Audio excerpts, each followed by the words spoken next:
Hi everyone, and welcome back to my kitchen. The next page in our taco manual takes us to Agua Fresca, a fresh fruit Agua Fresca. And my favorite one is the one that I've got right here in front of me, the watermelon Agua Fresca. It is the perfect accompaniment to your taquiza, to your big taco feast. But you don't have to use just watermelon. So come over here and we'll talk about some other fruits that you could use for this. Of course, I've got the watermelon just sitting right out here in the front.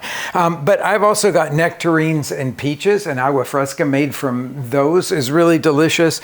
Pineapple, if you get some ripe pineapple, really delicious. And of course, Mexican papaya. I highly recommend, if you're going to make an Agua Fresca out of papaya, get the Mexican ones, the big ones, because they have a lot more flavor than those tiny little small ones. Now, they're not all going to take the exact same amount of fruit as you would use with watermelon, because the denser the fruit, the less that you would start with. So we're going to start with 8 cups of watermelon, or cantaloupe, you could use that. But if we were doing something like peaches, we would drop it to, say, 6 cups and add a little bit more water to it at the end. So our first endeavor here is to get all of this watermelon into my blender jar. Now, if your blender jar is not as big as mine, you'll be doing this in batches here, a couple of different batches, but we're starting with 8 cups of watermelon cubed. Boy, I highly recommend that you get the seedless watermelon.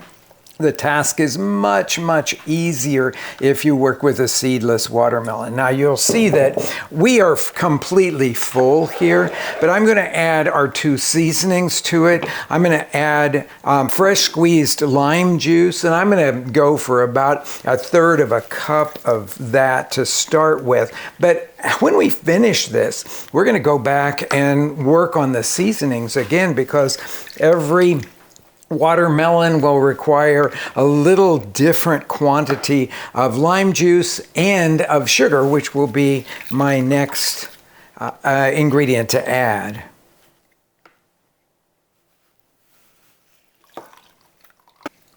Okay, I've got 1/3 of a cup to start with here. And yep, I'm going to pour that in.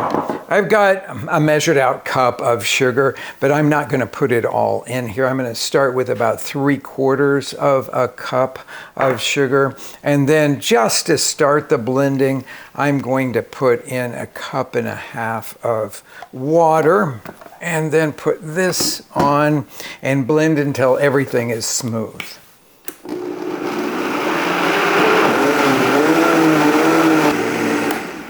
Okay, that is smooth and full.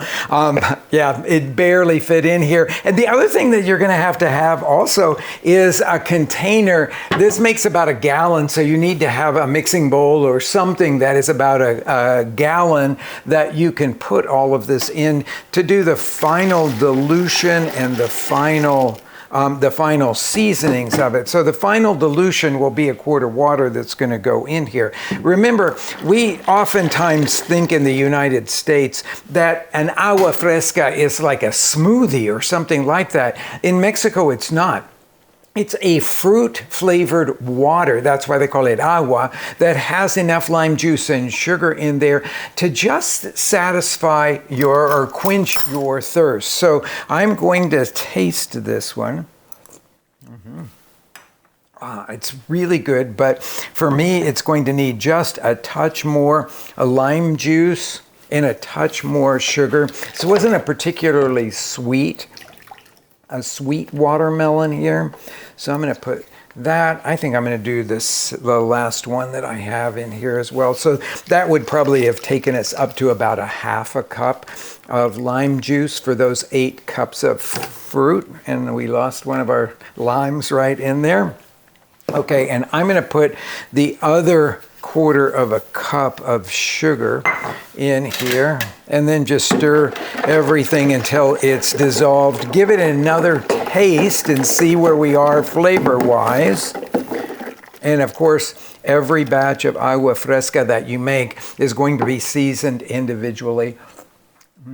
Now I'm Now I'm a happy camper. That is really, really delicious. Okay, so then you need to have something to serve out of. I have this pitcher that I could pour all of this into right now. But if you're having a really big party, you're going to want to get something that's like what you see the street vendors using in Mexico, which is these big glass barrels like this. This one has a spigot, which makes it really easy to serve out of. But if you're gonna like double or triple this recipe, you could just go right in here and season and dilute it right there. Okay, I'm gonna pour this mixture here now into this pitcher.